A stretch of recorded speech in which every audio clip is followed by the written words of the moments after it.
Hello guys, how are you? I hope आप सभी अच्छे होंगे। वेलकम है आपका मेरे यूट्यूब चैनल पर। My name is Rinki. Today I am going to teach you greetings part 2।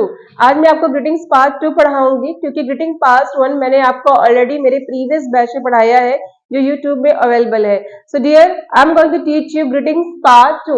Greetings call, जैसे हम जब किसी से मिलते हैं तो नमस्ते, दुआ सलाम करते हैं, उसी तरह से इंग्लिश में होता है जब हम किसी से मिलते हैं, किसी को अप्रिशिएट करते हैं या किसी को सॉरी बोलते हैं, तो इन सारे वर्ड्स का यूज करते हैं जिससे हमारी पर्सनालिटी ग्रूम होती है। So now without wasting the time I am going to tell you how to use these all the greetings. So dear, first of all I am going to tell you where we use congrats, जिसको हिंदी में कहते हैं अभिनंदन। इसका use कहाँ करते हैं? So dear, when we talk about, जब हम किसी की बात करते हैं, जब हम बात करते हैं किसी को अप्रिशिएट करने के लिए, किसी को मोटिवेट करने के लिए, किसी को प्रमोट करने के लिए, तो हम इन सारे वर्ड्स का यूज करते हैं। सपोज कोई एग्जाम में पास हो गया, किसी ने मैच जीत लिया या किसी ने कोई ऐसा काम किया जिससे उसको सफलता मिल गई, किसी की जॉब लग गई, तो उसको हम क्या बोलते हैं? कांग्रेट्स, कांग्रेचुलेशन, आपने बहुत अच्छा काम किया, शाबाश। तो इसी तरह से इंग्लिश में होता है। जैसे फॉर एग्जाम्पल आप कह सकते हैं फर्स्ट ऑफ ऑल कांग्रेट्स, किसी की जॉब लग गई, किसी को गवर्नमेंट जॉब लग गई, किसी की प्राइवेट लग गई, कोई मैच जीत गया या कोई भी गेम जीत गया या किसी ने बहुत ही अच्छा परफॉर्म किया। So in that time you could say him and her congrats.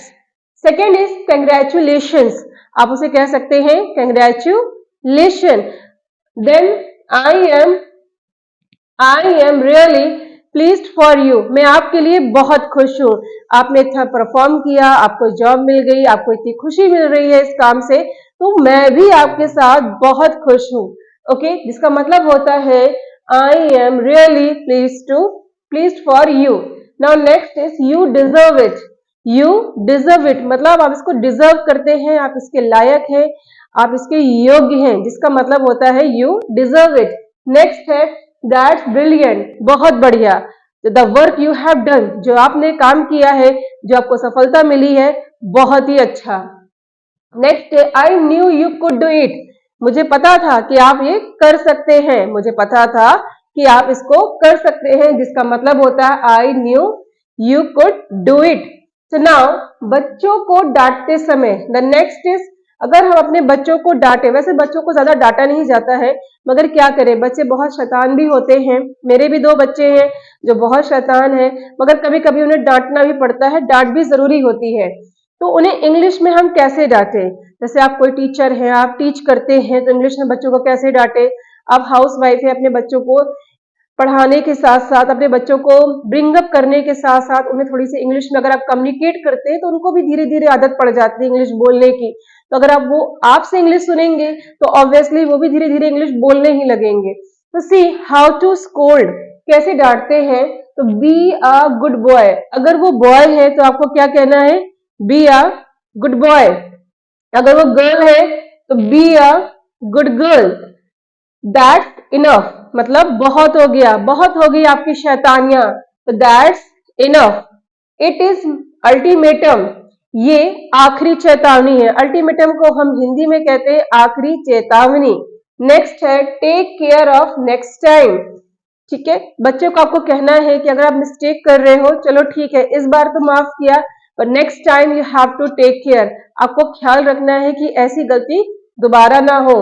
So now the next is, किसी को सावधान करने के लिए, अगर हम किसी को अलर्ट करते हैं, किसी को सावधान करते हैं, तो वहां पर हम यूज करते हैं, क्या वर्ड्स यूज करते हैं? I am going to tell you.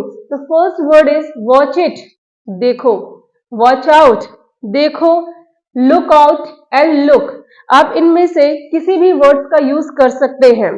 Then to grab the attention of someone, किसी के अटेंशन को ग्रैब करने के लिए, किसी को टोकने के लिए, किसी को इंडिकेट करने के लिए, वर्ड वी कैन यूज, किस वर्ड का यूज करें हम? We can say excuse me, क्या कह सकते हैं? Excuse me, pardon, pardon, sorry, क्या बोल सकते हैं? सॉरी।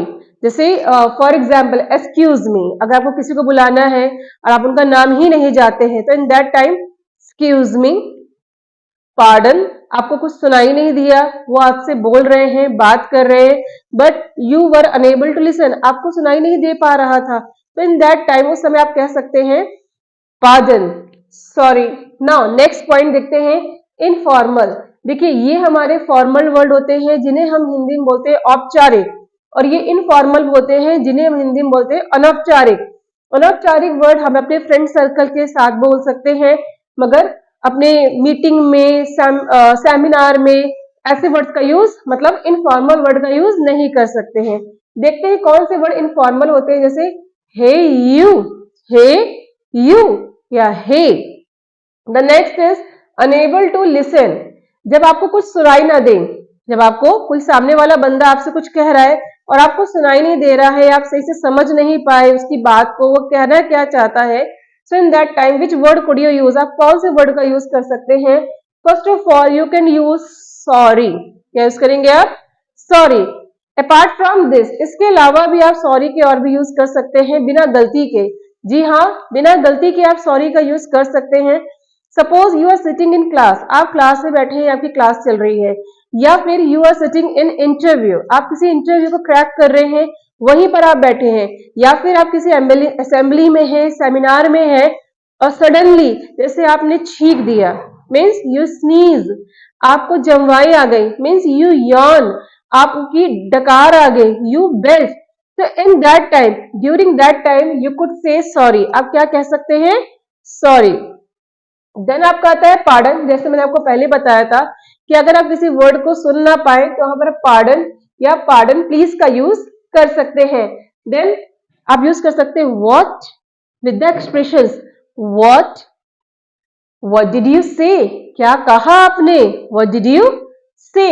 द नेक्स्ट इज माफी मांगने के लिए, अगर आप किसी से सॉरी बोलना चाहते हैं, माफी मांगना चाहते हैं, तो how you can ask in English, आप इंग्लिश में उसे माफी कैसे मांगेंगे। I am going to tell you sorry. First of all you have to say sorry, obviously जैसे हम किसी से नॉर्मली गलती होती है तो हम उसको सॉरी ही बोलते हैं, that's why student sorry, very sorry, I am so sorry, sorry about that, sorry about that, I am so sorry, sorry, I am sorry, I am sorry.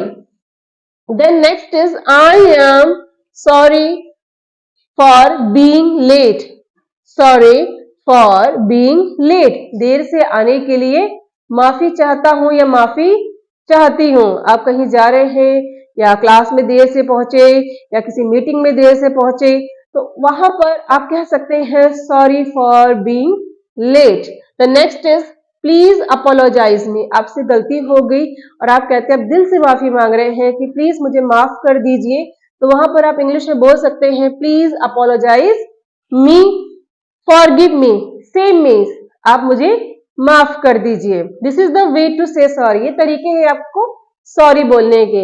The next is late, और देखिए अगर हम किसी से माफी मांगते हैं तो मेरा मानना है कि हमें उसे माफ कर देना चाहिए, और अगर आपको इंग्लिश में माफ करना है, कोई आपसे इंग्लिश में माफी मांग रहा है तो ऑब्वियसली आप इसको इंग्लिश में ही कहेंगे, तो how to say, how to give him answer, how to forgive him, उसको कैसे माफ करें। Then you can say it's okay, no problem, never mind, it's okay, no problem, never mind, the way you can say, इस तरह से आप बोल सकते हैं। द नेक्स्ट इज लेट होने का कारण, आप कहीं जा रहे हैं और आप लेट हो गए, तो आप उन्हें क्या कारण बताएंगे, आप क्यों लेट हो गए। I have written some reason, मैंने कुछ रीजन लिखे हैं। ऑफन मैंने देखा है, अक्सर मैंने देखा है कि लोगों के साथ ऐसा ही होता है, so it could help you, ये मे बी आपकी हेल्प करे। So now the alarm didn't go of, means alarm नहीं बजा।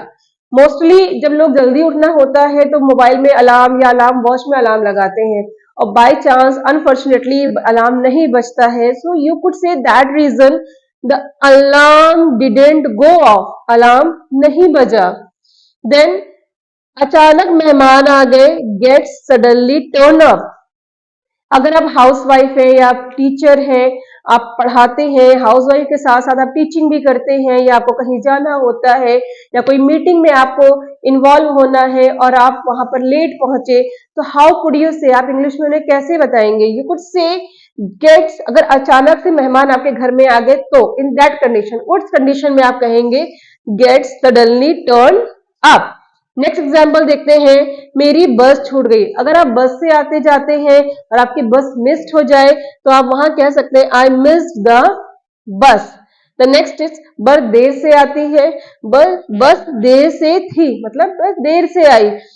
The bus was late, the bus was late. Next example है, मैं भीड़ में उलझ गई। उसको इंग्लिश में कैसे बोलेंगे? I was stuck in traffic, I was struck in traffic, मतलब मैं भीड़ में उलझ गई। द नेक्स्ट इज मेरी बाइक पंचर हो गई, मेरी बाइक पंचर हो गई। Then my bike got punctured, my bike got puncture. अगर बाइक से जा रहे हैं तो बाइक कहिए, कार से जा रहे हैं my car got punctured, my scooty got puncture. जिस कन्वेंस से, जिस साधन से आप जा रहे हैं उस साधन का नाम लगाकर आप कह सकते हैं। देन गाड़ी की चाबी नहीं मिल रही। ऑब्वियसली अगर आप बाइक से, कार से या स्कूटी से जाएंगे तो की तो जरूरत होगी ही होगी। देन देयर यू कुड से, अगर आपको उस समय, जाते समय आपको चाबी ना मिले, मतलब चाबी ना मिले, तो आप कह सकते हैं I couldn't, I couldn't, I couldn't find my bike key, I couldn't find my bikes key, मुझे मेरी बाइक की चाबी नहीं मिली। So dear, these all the points, definitely it will help you to speak more and better English. ये सारे words आपको English, एक अच्छी इंग्लिश बोलने में बहुत मदद करेंगे, और आपकी इस इंग्लिश के साथ साथ आपकी इंग्लिश तो अच्छी करेंगे ही करेंगे, आपकी पर्सनालिटी भी ग्रूम करेंगे। क्योंकि डियर, कभी कभी होता है हम बिना कुछ बोले, बिना एक शब्द बोले अपनी पर्सनालिटी से बहुत कुछ कह जाते हैं। तो these words will help you to speak, these words will help you to groom your personality. And one more thing, एक चीज और, ये words आप हिंदी बोलते भी समय यूज कर सकते हैं। आपके घर में सब हिंदी बोल रहे हैं, you could speak such word during the Hindi के दौरान आप इसको यूज कर सकते हैं। इट विल, जो एनवायरमेंट बनता है, जो आपकी पर्सनालिटी का जो इफेक्ट पड़ता है, बहुत अच्छा पड़ता है। So now dear, without wasting the time, I think you like my this video. So अगर आपको मेरी वीडियो अच्छी लगी हो तो उसको लाइक करें, सब्सक्राइब करें और अपने सभी दोस्तों के साथ इसको शेयर करें। एंड डियर, आपको कोई अगर और प्रॉब्लम हो तो आप मुझे कमेंट कर सकते हैं, और मैं आपके कमेंट, जो भी आप मुझे कमेंट करेंगे, मैं उनकी सारी प्रॉब्लम्स आपकी सॉल्व करूंगी, आपकी दिक्कतों को सॉल्व करूंगी, और आपको एक नया मार्गदर्शन दूंगी जिससे आप एक बेहतर इंग्लिश सीख सकेंगे। Okay dear, so now I am going to wind up here. Have a nice time.